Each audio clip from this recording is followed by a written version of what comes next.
Sir தொடர்ச்சியாக வந்து விஜய் வந்து பாஜக எதிர்ப்பு ஒரு பக்கம் கொடுக்குறாரு, ஒரு பக்கம் திமுக எதிர்ப்பையும் சொல்கிறாரு. கடைசியாக அந்த கரூர் கூட்டத்தில் வந்து அவர் வந்து அதிமுக எதிர்ப்பையும் லைட்டாக பதிவு செஞ்சிருந்தார் நாமக்கல் கரூர் பகுதியில் பேசும்பொழுது. இல்ல அன்னைக்கு அதற்கு பிறகு அந்த புதுசா இன்சிடென்ட் கட்சியில வரவங்க நடந்தது. என்ன பண்ணுவாங்கன்னா, தன்னை வந்து நிலைநிறுத்திக்கணும்னா, ஆட்சியில இருக்கிறவங்கள பத்தி நிச்சயமா சொல்லத்தான் தேவைப்படும். அந்த மாரி வந்து அவரு தமிழ்நாடு கவர்மெண்ட்ட பத்தி பேசினாரு. Okay, right. சென்ட்ரல் கவர்மெண்ட்ட பத்தி அவர் பேசுறதுக்கு என்ன இருக்குதுன்னு எங்களுக்கு தெரியல. ஏன்னா நீங்க கூட்டணியில இனிமே இருந்தீங்க. சென்ட்ரல் கவர்மெண்ட்ட பத்தி அவர் பேசுவாரா தெரியல. ஏன்னா நீங்க கூட்டணியில இருந்தீங்க அப்படின்னு சொல்லி தான் அவர் வந்து விமர்சித்தார். சமீபத்தில் கூட அவர் நடந்த ஈரோடு கூட்டத்தில் கூட பேசியிருந்தார்.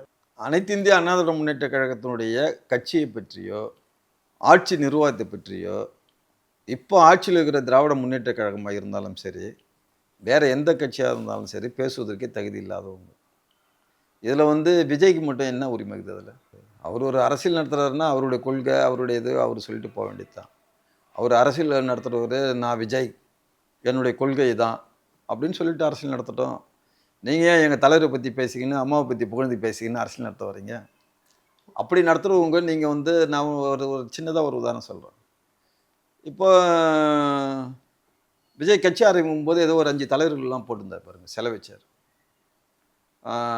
பெரியார், காமராஜர், அப்புறம் யார்? அம்பேத்கர். அம்பேத்கர்லாம் போய் அதுல எங்க தலைவர் சிலை இல்லையே. அதுக்கப்புறம் வாகனத்துல போட்டிருந்தார். அதுக்கப்புறம் என் உங்களுடைய போடுற கொள்கை வாகனத்துல. தலைவர் அப்ப அண்ணாவையும் எங்க தலைவரை சேர்த்திருந்தாரு. போட தான் இந்த கும்பல் வரும்னு உங்களுக்கு தெரியுது. அப்ப அதிமுகவை அபகரிக்க பாக்குறாருன்னு நினைக்கிறீங்க? முடியாது. அது அவருடைய எண்ணம்.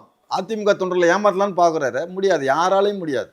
அதிமுக தொண்டன் எந்த காலத்திலும் யாரிடமும் ஏமாற மாட்டான். இது போன்ற பகட்டு வார்த்தைகளுக்கும் பசப்புத்தனமான செய்களுக்கும் யாரும் இது பண்ண. இப்ப எங்களுக்கே தெரியுது. ஆனா உங்ககிட்ட இருந்த ஒரு மூத்த அமைச்சர், முன்னாள் அமைச்சர் திரு செங்கோட்டையன் போயிருக்காரு. சார், அவருடைய பிரச்சார வாகனத்துல எங்களுடைய தலைவர் படத்தை போட்டுன்னு வரீங்க.